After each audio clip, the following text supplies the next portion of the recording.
All right, welcome everybody. Welcome to the show. Hope everybody's doing fantastic.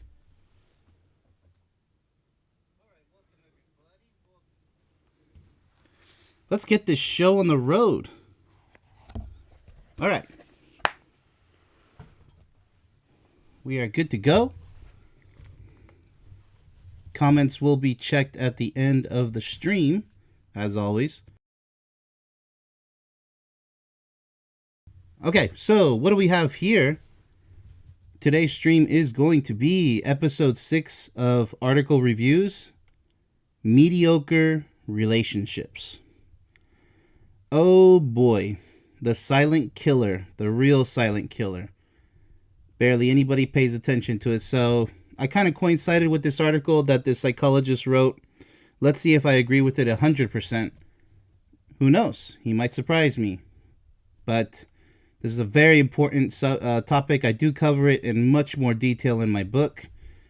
What I like to do with these topics, if it's covered in my book or my movie, I come at it from different angles. Or I review another person's opinion regarding that topic. I always expand the topics. I don't keep them, this is the only thing I think about this and that's it. How boring is that? You gotta know these topics inside and out. You gotta be able to go on and on about it without trying to repeat yourself. So if you can't discuss a topic for as long as I can, then there's not much to present. Sorry. You could write an article, a short article about it if you have something to offer. But in order to have a certain level of expertise, you have to submerge yourself into these topics, and that's why I'm here, to do all the hard work for you. So let us go ahead and proceed. All right, so we got this sad woman here. Mediocrity, another word for average. Although it's downright lousy. You're not even trying.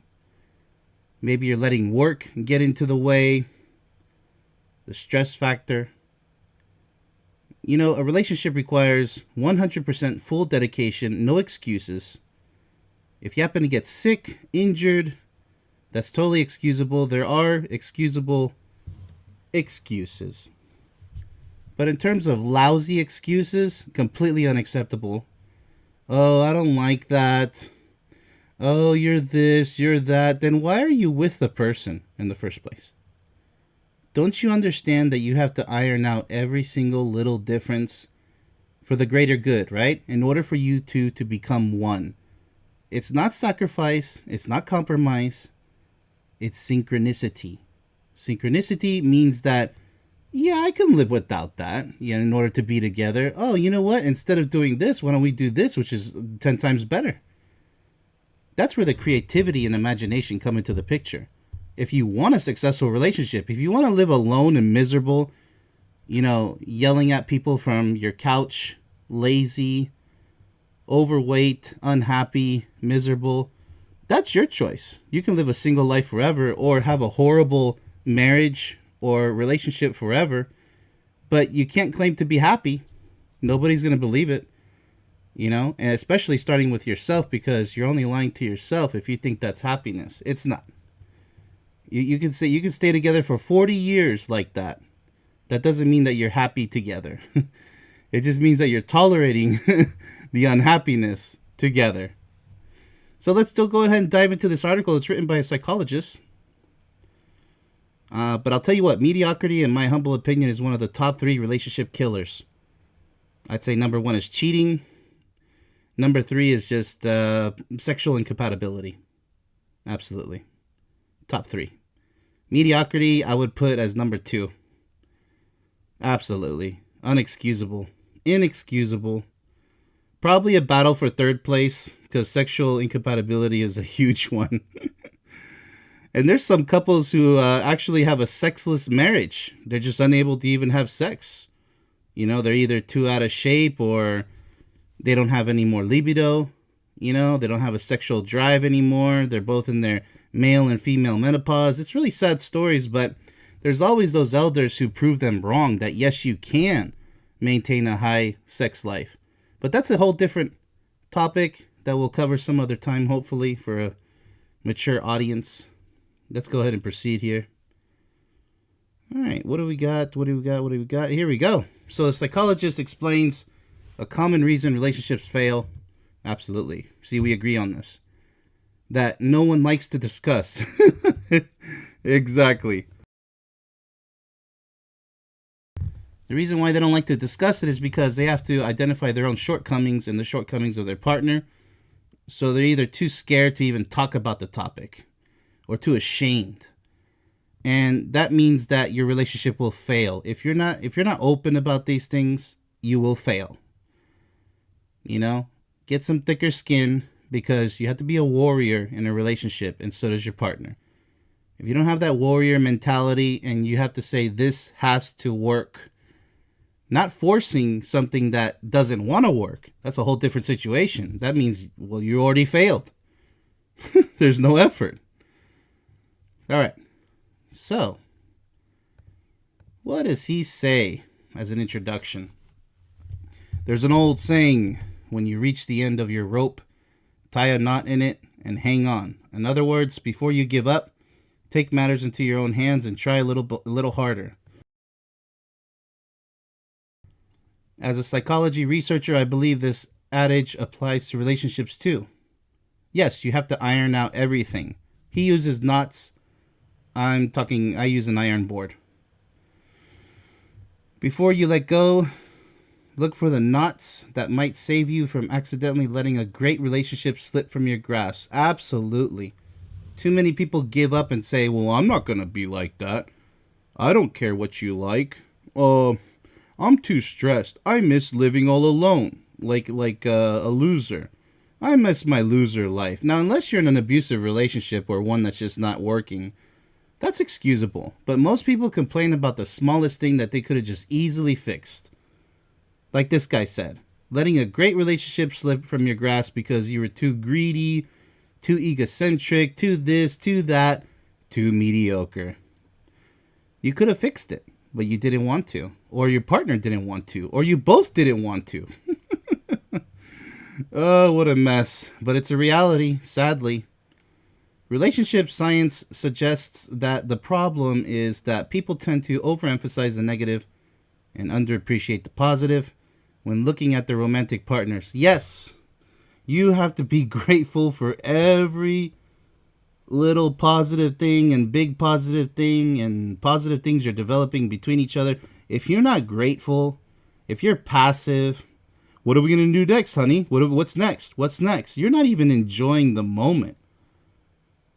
I mean, I've seen relationships like this. Well, we went on vacation last month all the way to this country. This month we're going to go all the way to here. Next week we're going to go here. Like, why are you guys vacating the house so much? You guys have to develop a home sweet home. You can't always escape your problems. You have to learn how to confront your issues. The inconveniences of living in a place where it's maybe the environment is mediocre, but you guys have to go above and beyond to not be mediocre yourselves. Let's say you're in a place where there's not much to do. That's where you have to make home heaven, right? A heaven out of hell. It's your guys' responsibility. Either you guys move to another location or you just make it happen one way or another. You can't toss in excuses. And if it's your profession, you better consider changing your profession. That's all I got to say about that. All right, let's proceed. What else did he's got to say here? If you could build the perfect relationship. Oh, look who's talking about perfection. A psychologist. Oh, but perfect soulmates. There's no such thing as perfection. Oh, so you're going to go tell this psychologist that perfection doesn't exist either? He's not allowed to use the word perfect? My point exactly. If you could build the perfect relationship, what would it look like? Precisely. That's what my entire book is about. Exactly what it looks like. Because I live it every day. And exactly what it should look like for you in your lives. But if you keep judging a book by its cover and you don't take the plunge, every single reader of mine, and even the people who have watched my movie they all say the same. Almost every single one of them says the same thing. I didn't expect for it to be so good. Like, I mean, you think it's like a fantasy novel or something? Yeah, it looks like it, but sorry, that's exactly the way I wanted it designed. But don't never judge a book by its cover. If you haven't read it, you can't judge it. End of story. Because everybody who's read it has been like, this is phenomenal. Because it gets, the flow of the book is just so exciting.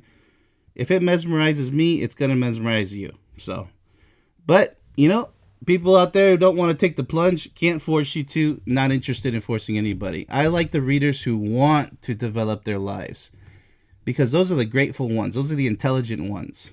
Everybody else, they're just going to judge the book by a cover. They'll never learn anything. You know, they're the ones who look to their left and right in school and they're like, what did you get for number 7? What did you get for number 8? Damn, you didn't even study for this test? Exactly. So, perhaps more importantly, how does your current relationship stack up? Expectations for today's relationships are higher than ever. Now that relationships are a choice, mediocrity isn't acceptable. Yeah, because there's plenty of exciting things to do. I mean, the same classical activities that I've gone over in my ranking series. But there's so much more. It's not just activity based in a relationship. I mean, just conversations. The activity of having a conversation, an intelligent one.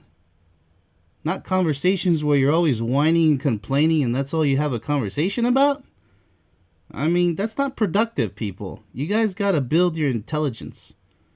If there is any. I really hope there is. Seriously, because if you don't learn things, if you don't try to have empathy for others, I'm talking about empathy, right?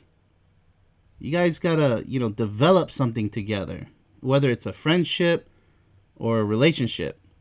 I mean, because otherwise it's just a meaningless relationship either way. That's mediocrity. Where you guys talk about the same stuff all the time. You don't learn anything about nothing. You just, same routine. That's what mediocrity is. All right, so it's all or nothing. Precisely. That's exactly what I say. It's all or nothing. And no one wants to settle.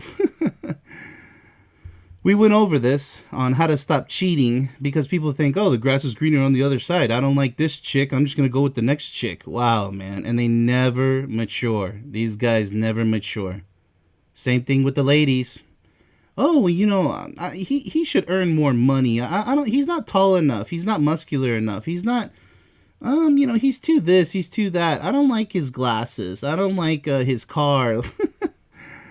Wow, until the day you mature, hopefully one day you'll mature, it's going to be a sad, miserable, mediocre life for you.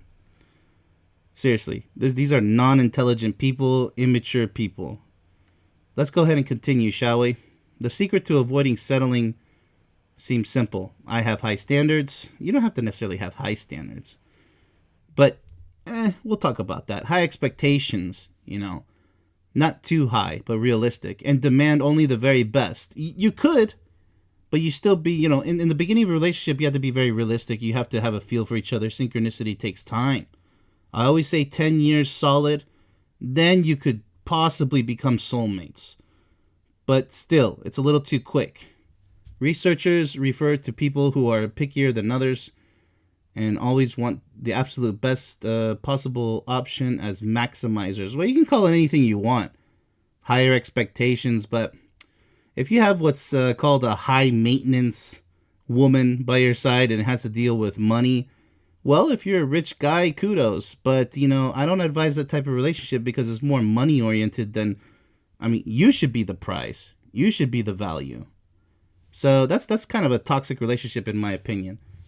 Their counterparts are satisficers. What do you mean, satisfiers? Those satisfied one's quality surpasses the minimum threshold of acceptability. For them, good enough is perfectly fine. Yeah, in the beginning, but you guys have to perfect these things over time. Lots of effort. That's how you escape. It's not mediocrity in the beginning. It's just breaking the ice, getting to know each other. It's a synchronicity process. So good enough is perfectly fine in the beginning, but it should not be long term. You should always strive to improve your relationship, the both of you, both partners in a couple. As long as the relationship exceeds their predetermined benchmarks, there you go. That's a nice way of putting it, benchmarks. For high quality, satisficers are content. Well, I don't know. Let me use that term, satisficers. Is he trying to be cute here? All right. Maximizer personalities, okay, if that's what you want to call it, that's fine, will tend to exhaust all options and explore many possibilities to secure the flawless partner. Hey, I like the way you talk. It's perfectly realistic. You might think that sounds ideal, even noble, almost like common sense, but there are hidden downsides. Well, there could be if you got the wrong candidates. I mean, not everybody's going to have the perfect relationship. I can guide you, but I mean, you can't ride the horse. I mean, you can ride your own horse and show the others how it's done, but you got to do the riding. I can guide you. Call it the myth of maximization because the research reveals that maximizers report more regret and depression and feel threatened by others whom they perceive as doing better. Well, I mean, perhaps you did it wrong. Maximizing is 100% possible. That's perfection. Perfection can be achieved. It's just not everybody's good at it. That's what I'm here for. I'm here to guide you to, first of all, understand what perfection is and why it's possible and why you need it. I live a perfect life offline. Are there challenging times that are my partner and I have to conquer together? Yes, that's what life is about. But not a challenge as far as arguing with each other, putting each other down, losing respect for each other, all this negative trash, because that's not a relationship. It's not. It's an abusive relationship. So that's what perfect soulmates is all about. You're not just soulmates. You're perfect together because you both have created perfection. And that's what it's all about. Like a 10 out of 10 pizza review. I could go give you that review if I taste a 10 out of 10 pizza. It's perfect, right? So whoever made it obviously learned from somebody or learned by themselves or worked with other people like a team, right? Perfect pizza just doesn't come out of the oven just because you put it in the oven. That's just a fact. Nobody can argue that. It's indisputable. Maximizers also, I mean, of course, a relationship takes more than just baking pizzas, but you guys get the idea. There's perfection all around us. You just got to learn how to see it. Maximizers also experience lower self-esteem and less optimism, happiness and life satisfaction, and they prefer reversible decisions or outcomes that are not absolute or final. It sounds like these guys got burned for trying too hard in the earlier stages of the relationship. It's not supposed to be like that. You guys have to synchronize with each other. I don't really know exactly what he means by maximizers because we initially agreed and now he's kind of describing it as tryhards who have failed and now they consider themselves failures for the rest of their lives and possibly even hate the entire gender altogether, the opposite gender, in the gender war. So I don't know. I mean, we're going to find out because, it's a psychologist. So you got to be careful with the certified psychologists because they go by the book and it depends who wrote the book, right? That's why I wrote my own book.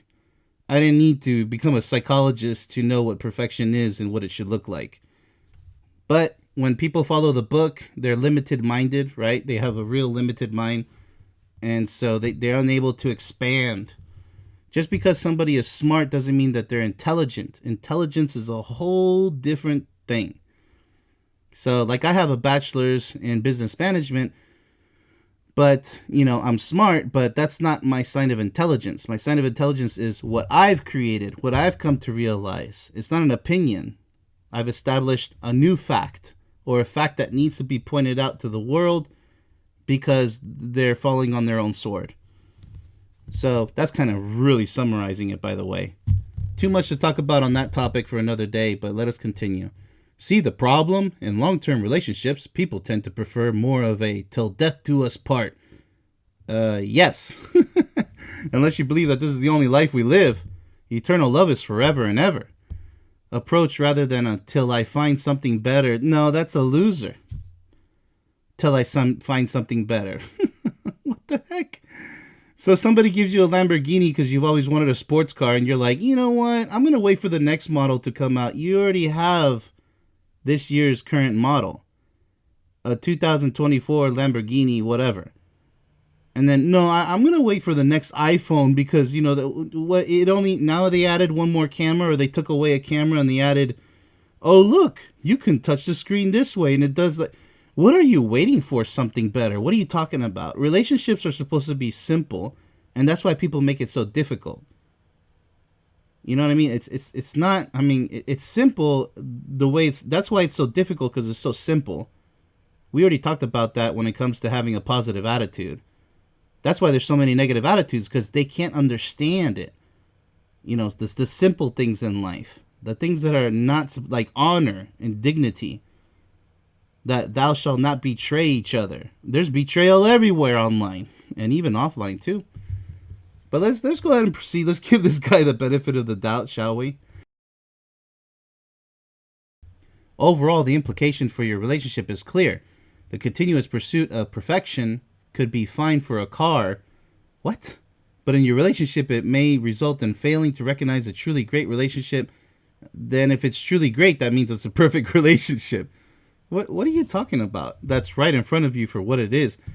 I think this guy is scared of the word perfection. A lot of people are. They have a phobia to the word perfection because they don't understand the true meaning of it, which is proven to exist, by the way. But let us proceed. Let us proceed. He's not rubbing me the wrong way. He's just kind of disappointing me because he had it right in the beginning, but a lot of people ruin things, right? All right. Impossibly high standards. No, there you go with impossible. Perfection is 100% possible. That's what the problem is here. He's one of those guys where, no, that's impossible because you haven't achieved it. Understand? Oh, I can't win the Olympic medal because you haven't trained for it. You can't say you can't do something when you're not even trying. Oh, I don't believe that person's going to make it. And then when they make it, you're like, well, I guess they made it. You know, when the phone was first invented, people were like, that's impossible. You can't talk to a person from China all the way from the United States or from Europe all the way to South America. And that's impossible in 2 seconds. And then the email. Oh, that's impossible. The internet. That's impossible. Until what? Until some guy or a group came up and they said, look what's now possible. Right? I mean, it's just so pathetic the way people think. This is a loser's mentality right here. It's not high standards. It's high expectations. Standard is like, this is my standard. It's inflexible. It's stagnant. You have to be flexible, and then you both get to a standard of your own, if you will. An expectation now becomes a standard that you both share together. This is our standard. It not only satisfies me, but it satisfies her as well.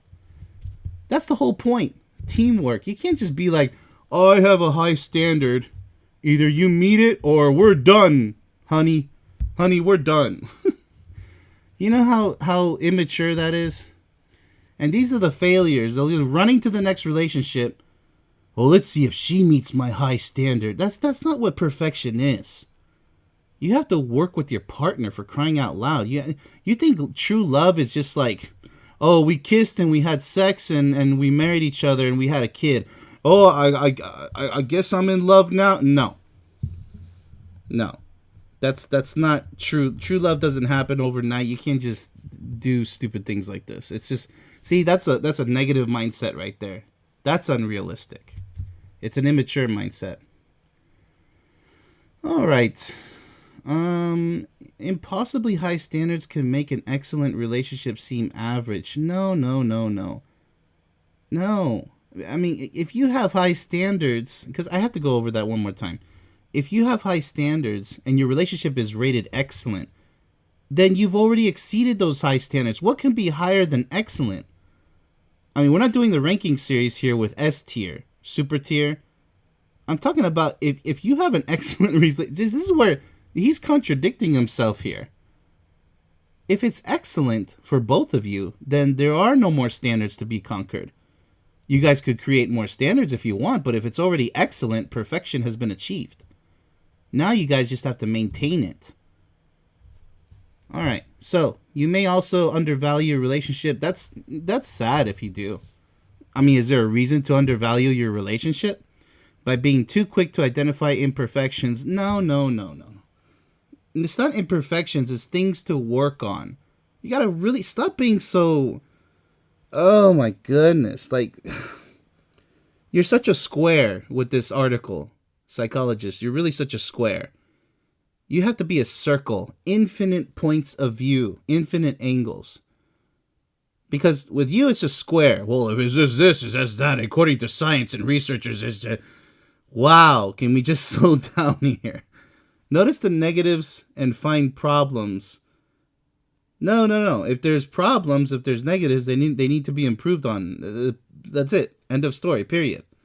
Blame what psychologists call the negativity bias. Oh my goodness. I wonder what that is.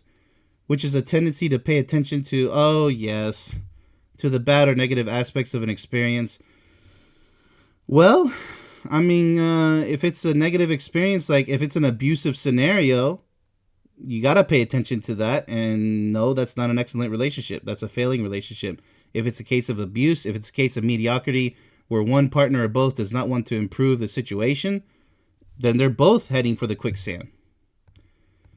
Let's give the psychologist a chance, okay, people? Let's proceed. Can't be too harsh on this square thinker. Okay. In other words, when your relationship is going well, it doesn't register. No, who? What kind of relationship are you in? What do you mean it doesn't register? That's a passive, ungrateful bastard right there. That's a loser mentality. What do you mean it doesn't register when things are going well? If things are going, what's going well? I mean, perfection is when things are going excellent. But this guy's pretending like, oh, you have unbelievable high standards, so you're not paying attention to how well your relationship's going. That's an ungrateful bastard who's never been taught manners or how to appreciate the finer things in life. Where's the wisdom? What are you talking about doesn't register? That's a brain-dead Joe Schmo. You take it for granted, but problems, they capture your attention. Whoa. Somebody only focuses on the negative. That's a sad story. Ooh, this article is burning like on fire, like it's a complete mess. What a dumpster fire. This is, I don't know who you're describing, but they shouldn't be involved in a relationship. That's not just immature. That's ignorance and that's a miserable person right there. I've seen plenty of them online, by the way. They have miserable relationships. It's no secret. Just by the way they behave. I mean, that's for them. Paying attention to all the negative. They love drama. They're not interested in solving things. Like, that's those losers right there. The bickering, insensitive comments. Yeah, that's online. Forgotten chores, the messes. That's how they live offline, no doubt. And messes and the inconveniences. Well, I bet there's a lot of inconveniences for these losers. All stand out because they deviate from the easily overlooked happy status quo. I highly doubt people who think that way have a happy status quo. I highly doubt that. They need change, not the status quo. They desperately need positive change, if it's possible. Some people prefer to live miserable and grumpy and angry all the time. And just all about conflict. No productivity whatsoever. No sign of intelligence. You can find them online everywhere. I can give you so many names. I mean, I could keep adding to it every single day. But, the really intelligent people, yep, hard to come by online. Offline, yes, you can meet a lot of intelligent people, well, not extremely intelligent, but intelligent enough, smart people, people with a heart, but not in the online circus. So this guy's discussing the online circus and those who are the performers and managers of such circuses. There's a lot of that. Let's go ahead and proceed. This tendency is so pronounced that when a relationship doesn't have any major issues, research suggests that people inflate small problems into bigger ones. No, even when there's no issues at all, some partners are toxic. They'll create issues. They're problem makers, not problem solvers. And like I said before, online there's a ton of problem makers, and that's what they do offline too. They create problems. They're miserable online and offline. Because if you're miserable online, there's no doubt that you're a miserable person offline. Because it's what you're trying to project to the world. So I'm here being productive. I'm happy. I'm a happy go-getter. Hey, let's go get these goals together. So the miserable people are going to want to attack me. So you know that their marriages and relationships are complete failures offline. Because why would you want to attack a person who's being productive? Ask yourself that question. It doesn't even matter why they're attacking you, because they're going to create any lies that they can, anything. So this is exactly what it's saying. Inflate small problems that could easily be squashed into bigger ones, or problems that could be solved. Yes, they're problem makers, not problem solvers. Well, but I mean, if they're in relationships, I feel very sorry for their partners. I feel very sorry for them. Rather than be thankful for the relative calm people manufacture problems where none previously existed. That's what he said. You could be your own worst enemy without even realizing it. Yeah, problem makers are miserable people. They're only hurting themselves in the long run, because in the end they will be having divorces, breakups. They're gonna end up all alone, and they're gonna be very miserable and poor health. They're gonna wonder where all of it went. Well, you're the one who tossed it you chucked it into the garbage bin. That's your fault. Time to recalibrate. The key is separating the critical from the inconsequential in order to distinguish minor issues from real problems. Identifying the true deal breakers. Deal breakers is an unfortunate reality in most relationships. But that deal breaker means one or both partners are not willing to solve what the possible breaker is. Once again, problem solver. Can't stress that enough. Will allow you to save your energy for real problems and allow the minor stuff to simply fade away. No, you shouldn't let anything fade away. You should address everything and anything. That's what I mean by iron out every single little detail in a relationship. Everything. I don't care how you think. If you think it's insignificant, like leaving the door open while you use the bathroom, it's common courtesy to shut the door. Okay? Whether or not you want to lock it is your freedom to do so. It's your privacy, right? But just because you're in a relationship doesn't mean, oh, I'm just going to be open about this and, mind the preferences of your partner. Work together, okay? Don't be so selfish. Let's see. What do we have here? Data from a representative sample of over 5,000 Americans. Typical psychologist only focusing on Americans. It's okay. I forgive him.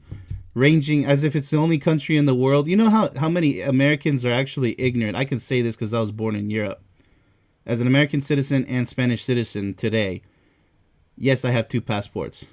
I can say that Americans, one time I was at a Waffle House and, I said, well, I'm coming from Germany. And she was like, oh, that must have been a long drive. Oh, my goodness gracious. I didn't say anything to insult her intelligence, but you don't drive from Germany to the United States. I'll leave it at that. Figure it out. Go get a PhD on how that works. Oh no, I swam all the way from Germany to the US. Oh, give me a break. Ranging in age from 21 to over 76. Wow, that's a huge pool. Identified the top 10 relationship deal breakers. You could have just started naming them, but let's go ahead. Okay, maybe just stressing only in America. Number 1, disheveled or unclean appearance. Who speaks like that? Disheveled? I think it's disheveled. Well, I don't say something like what? Clean or unclean, right? But you're saying actually what? Worse than unclean? Anyways, unclean appearance. Yeah, well, women tend to care more about that than men. Although there are men who, well, you don't want to see your girl dressed up in, but if you really love each other, you don't care what they're dressed up in. But I guess you got to have a certain level of class and consideration, appropriateness. Like, don't wear sandals to an expensive restaurant, something like that. I mean, don't go in a bathing suit to, I don't know, either. I mean, you guys seen the online videos with Walmart, right? Like, I don't have a problem with it personally, but my soulmate doesn't do this. But you'll see like the most craziest outfits in Walmart, people shopping in pajamas, half naked or actually almost naked. Just yada yada. Just completely like it's a circus in a lot of Walmarts in particular. I've seen the videos. They used to be very popular on YouTube at one point. Look, I get it. So unclean appearance. I don't know if it's number one, but yeah, definitely top three. I mean, it's a big no-no.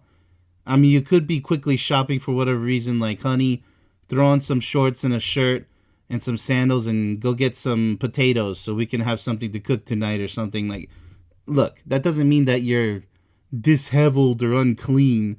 It just means that, you're just being a comfortable shopper. But know your limits. I mean, something that's decent, you know what I'm saying? Shorts and a shirt, it's not bad. I'm talking about, you know what I'm talking about. Number two, lazy.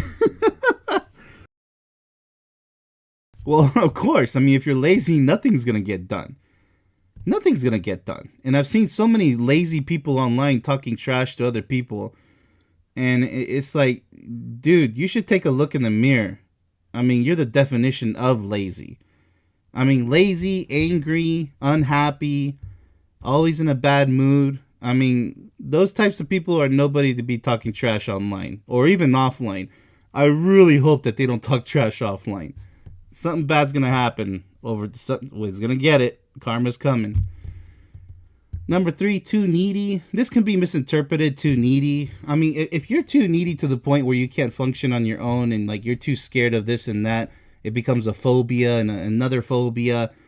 Yeah, then but I wouldn't say top three because too needy could be actually misinterpreted by you really need certain things in your life, and then they're going to say, well, I'm not willing. Number two, I'm not willing to do that, so you're too needy. Lazy and needy are polar opposites here. They're really extreme. So the word needy is a little bit exaggerated here. Maybe too insecure, too immature. Something along those lines would be better. Number four, lacks a sense of humor. Yeah, you gotta be able to laugh at certain things. I mean, but as a top four, I don't know about lacks a sense of humor. Lacks a sense of humor. I mean, it depends what we're talking about because there's a lot of people with sarcastic humor, which is really negative and unproductive. I mean, I would probably insert positive sense of humor. That is a little bit more elaboration there. Number five, lives more than 3 hours away. No, no, because you can have a long distance relationship, but not forever. Number five, that's an inconvenience. That's not like a top deal breaker. I mean, if you guys are meeting each other, you could have a long distance relationship, like pen pals, before you guys finally meet. But you guys finally have to meet, yes. Number six, bad sex. That should be top three. Bad sex. Lacks self-confidence. That should go in number three. Like too needy.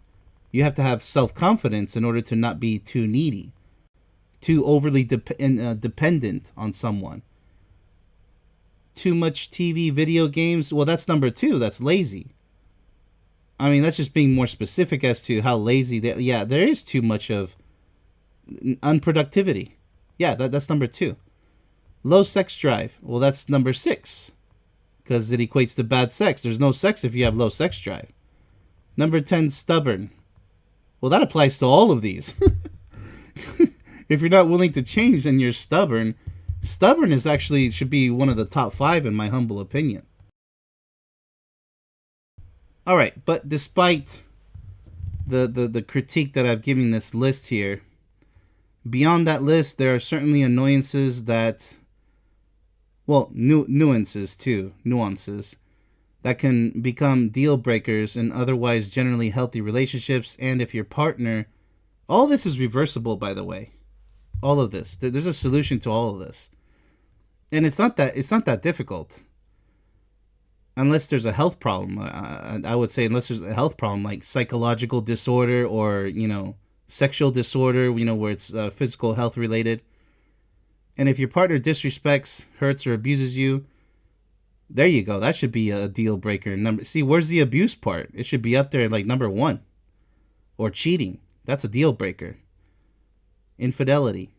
And if your partner disrespects, hurts, or abuses you, those are behaviors that shouldn't be ignored and should rightly end your relationship. Yeah, okay. That list was kind of quickly put together without too much thought. A little disappointing, Mr. Psychologist. But let us proceed. In a follow-up study, researchers asked participants to consider both deal breakers and deal makers. That is, qualities that are especially appealing. Yeah, there's deal makers, absolutely. That's what attraction is all about. There's first attraction at first sight, there's not love. It's attraction. Then when you speak to that person, now you're starting to care about that person. Perhaps, if you guys are really coinciding together. And later on, hopefully you guys start to feel love for each other. You'll know it when you feel it. It's no mystery. But both of you have to feel it.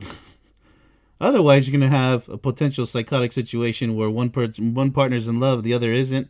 Pepe Le Pew style. And a plethora of things could go wrong in that situation. When determining whether a relationship was viable, it turned out the deal breakers carried more weight. The negativity bias strikes again. I don't know. Who's saying that? In the study? The study of the losers who only focus on the negative? The fact that people tend to focus more on the breakers, oh my goodness, than the makers is further evidence. Evidence? Oh, holy bats, Batman. That we're not giving some aspects of our relationship enough credit. Well, I mean, this is an interesting study, but not really. I mean, you guys kind of pooled a bunch of losers from age whatever to 76 or above, I believe. To help you better appreciate your partner's good qualities, consider the qualities individuals find most desirable in a marriage partner. Well, pretty much the things that are not on your top 10 list. Anyways, I can't be too hard on this guy. Let's just finish this article. My goodness, I can't believe this. Started off okay, but really going downhill. What a dumpster fire. What have you been missing in your relationship? Surely there are boxes that your partner checks that you've neglected to notice. Why would you neglect to notice? I mean, this whole article is about, saying be thankful for what you have. But you can't achieve the maximum because that's unrealistic. That's a mixed message, buddy. Start giving credit where credit is due. Okay. In fact, some studies suggest you should give your partner even more credit than she or he might deserve. Instead of being realistic, give your partner the benefit of the doubt with an overly generous appraisal. I mean, if they deserve it. I mean, if you guys are making it together like the perfect synchronicity. I mean, this has a lot of variables attached to this, what he's stating here. Would you be lying to yourself? I mean, if you're only seeing the negative, then you are lying to yourself. You're not learning to see the positive and what could be. The beautiful relationship, perfect relationship that you could have.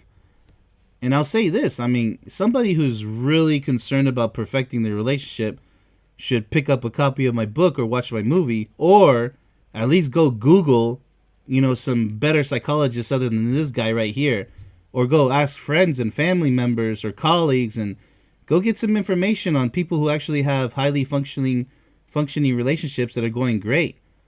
I mean, if they're so used to looking at the bad parts, I mean, they got to train themselves. They got to think about these things. Where's the wisdom? Where's the courage? Where's the dignity? Where's the effort?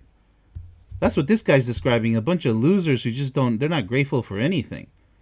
And they're losers because they don't even try to fix problems. They just create more problems, only focused on the negative. These are the drama creators. Anyways, sure, a little bit, but research shows that these types of positive illusions help the relationship by decreasing conflict while increasing satisfaction, love, and trust. Yeah, trust is the most important part of any relationship. Holding is very rare these days. Good luck. Holding overly optimistic views of your partner convinces you of their value, which reflects well on you. You're the one who has such a great partner after all. Well, I mean, who says you can't be great too? This is not really an encouraging article here. Your rose-colored opinions also make your partner feel good and give them a good reputation to live up to. They won't want to let you down. That's what being partners is all about. Never letting each other down. So they'll try to fulfill your positive prophecy, all of which benefits your relationship. Yes, the both of you. And also, sometimes what benefits your partner, and you only think, oh, that should your benefit. No, you're the one who's capable of giving that benefit, so you hold the power. Very, very important key aspect right there. If you want a perfect relationship, empower yourself. Don't just see it as give and take, like an immature loser. A relationship is giving and receiving, but whatever you give is also a gift to yourself because you're capable of giving it. You hold the power. They need you as much as you need them. Got it? All right, let us proceed. It's time to stop being overly critical of your relationship. Well, I mean, you could have just said that. Instead, find the knots, the parts of your relationship you've been taking for granted that will help you hold on. No, you got to iron out those knots. I mean, is he talking about a gym class rope, like in the middle of a basketball court, where you got to climb the rope and the knots are the way you grab the rope and you're supposed to tap the top and then come back down? Like, is that what you mean by the knots? I mean, you could have picked a better analogy there. If you know where to look and what to appreciate, you may just realize there are a lot more reasons to happily hold on to your relationship than you thought. Yeah, I agree. I mean, I don't know about the rest of your study because that was a wasted study. Studying a bunch of losers who only focus on... That's like a mental disorder. There's plenty of that online, by the way. The channels that host, circus shows. It's all negative, it's all drama based, or they talk about the same topics that are just like not even productive. They're just, they'll create streams that say whatever, or I don't care, or the world sucks. Complain about this and that. So that's what your study really showed right there. Not a lot of this offline. I've seen some mediocre relationships offline, but they are still grateful. They're not doing so well in the improve the relationship department, the effort that's required. So, Gary Lewandowski, professor of psychology. Thanks for the article, but it was pretty poor in my humble opinion. Pretty lousy, pretty mediocre. Oh, the irony. But you know what? I'm glad I gave a lot of my insight so you guys could actually learn something rather than experience this lousy article. Time to look at the chat. See if there's any sign of intelligent life out there. Oh, wow. Wow. We got a lot of comments here. Well, this is unexpected. This is very unexpected. Thank you so much. Let's see how many nice, intelligent comments we got here. Maria Olivares. Yeah, it's been a minute, hasn't it? But welcome back. Hope your life is going great offline. So true. If you're making excuses, then what's the point? Absolutely. You got to talk about everything to make it work and find the way. Yes, see, Maria's contributing to the positive environment. Thank you so much. Reconnect. Well, welcome Westside Accountability. I wonder which page you're on. I have to hold myself back. Which page are you on? As an author, I mean, reading my book, my soulmate always tells me, don't ask them that question. Just let them read the book. I'm like, but I wonder which page they're on. Thank you so much, Westside Accountability. C4, welcome. I'm enjoying your videos, believe it or not. I like the variety. Let's see, Maria, just going through the motions, not good. Yes, that's the worst part of mediocrity. Let's see. I just want the communication and empathy. Yes, sometimes that's everything. Westside Accountability. Let's see. 10 years or more. Wow. Yes, Maria, I strongly believe that 10 years being together, living with each other, I mean, bare minimum if you want to enter the soulmate category. It's so much to synchronize, so many things you got to iron out in a relationship. And just when you think it's right, you still have to work on it. I would say 10 solid years living with each other, minimum. Because I've been with my soulmate for over 20 years, and I've been with my soulmate for over 20 years, and I'll tell you, it is a lot of work in the beginning. There's a lot of obstacles, a lot of challenges, and once you get past that and synchronicity and understanding, no misunderstandings, no more fighting, yada yada. Let's see, Westside, I need him to help me grow. Yes, and he needs you. I hope that's the right context. Let's see. You need to turn the oven on. Oh, I think that was with an analogy with the pizza. C4, I was best friends with an amazing girl for 7 years. When I went to jail for 3 months. Sorry to hear about that, man. I mean, hey, hope you're doing all right. She stopped talking to me. Yeah, see, the long distance relationship. Oh, man. Loyalty and trust, my friend. Hard to find just when you think that she's going to be waiting for you. Will she? That's sad. I'm sorry you had to go through that. I hope your life is a lot better now. Let's see. All right, Maria, Westside, gotta be able to stay positive as well as negativity. Negativity will destroy one or both. Yes, negativity is pure evil. Some people flourish on it because they're living in misery. You should not want any part of that. All right, so Maria, the relationship needs to fulfill each other's needs. Absolutely. And Westside, okay. Looking for anything that applies to, that needs to be, let's see. Oh, Wrights Crispy, welcome to the stream. Good to see you, buddy. Wrights Crispy has read my book, the ebook version. Thank you so much. He's a very fast reader. And he knows what he's talking about.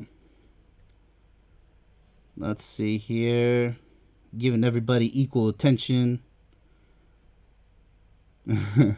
Maria, yes, common courtesy always for each other. C4, sometimes I prefer better, but I like West Coast for a lot of reasons. Amsterdam, cool.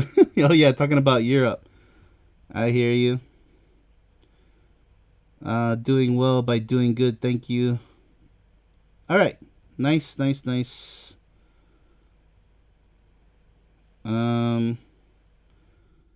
Okay, wow, there's a lot of comments, guys. Bear with me. I'm just combing through. Almost done.